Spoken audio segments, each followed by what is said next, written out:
Welcome to the Deep Dive. Great to be here. Today, we're peeling back the layers on something that sounds maybe a bit dry up front. Yeah, it's a formal notice sent to a U.S. District Court clerk. Exactly. But trust us, when you dig in, it's actually packed with some pretty surprising stuff about public accountability. And about power, really. What it means to operate under, color of law. Right.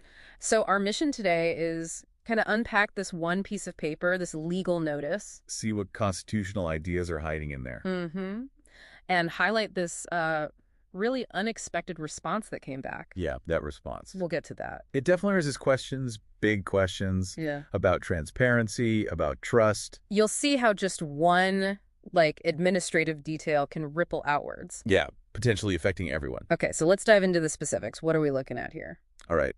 It's a formal notice, right? From a plaintiff who's representing themselves. Pro se. Pro se, exactly. And it's addressed to the clerk of the United States District Court for the Western District of Tennessee. Okay. Eastern Division, Jackson. That's the one. Sent via certified mail, July 28th, 2025, and it references a specific case number, 1.24-ZCV-01215-JDBJ. Got it. And the case is Haltom v. City of Henderson Police Department. Correct. And the subject line really tells you what this is all about. What does it say? Formal notice. Inadequate response to discovery request and matter of public record, oaths of office. Oaths of office. Okay, that's the key phrase here. Absolutely. That's the core issue. The plaintiff basically contacted the clerk's office. Why? What were they trying to do? They wanted to verify a request for production of documents. Specifically, they asked for the oaths of office for the relevant police officers involved in the case. Okay, so just asking for the official oaths seems straightforward. You'd think so. And, this isn't just some procedural hoop to jump through. Right, it's more significant than that. Definitely. The oath of office isn't just like a tradition. It's a fundamental constitutional requirement. Okay, where does it say that? Well, it's right there in the U.S. Constitution, Article 6, Clause 3. Mm-hmm. And also in the Tennessee Constitution, Article X, Section 1, it's mandated.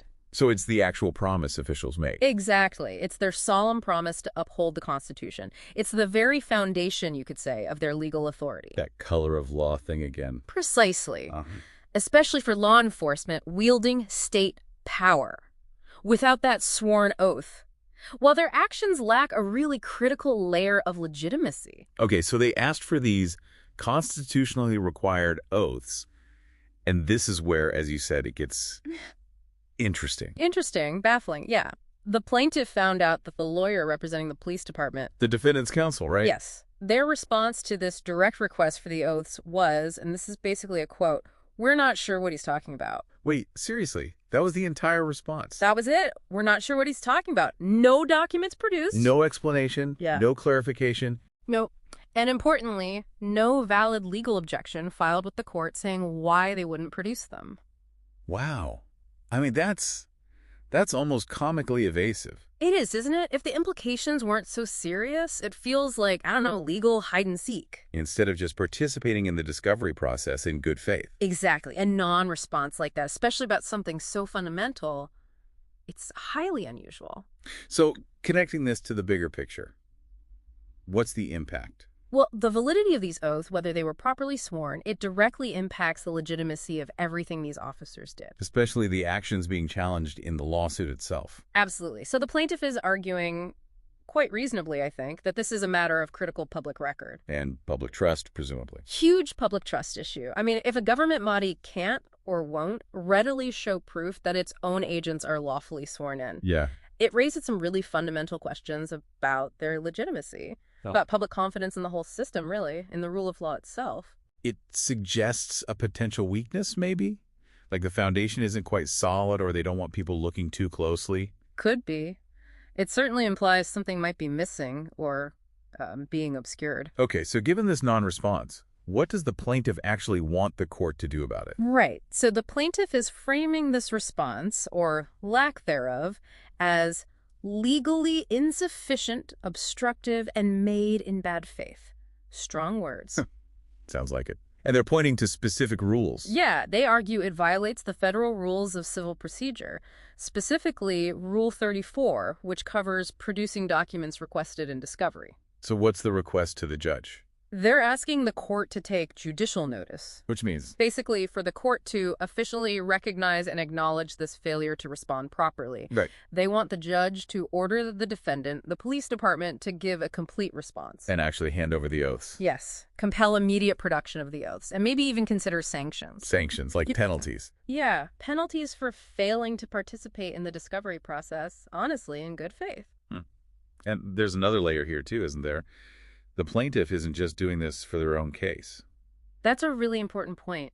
The plaintiff explicitly states they're raising this on behalf of the general public's right to transparency and accountability. To trying to make it a bigger principle. Exactly. It elevates it beyond just one dispute. Which really leaves us, and you listening, with a pretty provocative thought, doesn't it? It does. If that oath of office truly is fundamental for legal authority. Which the constitutions say it is. Right.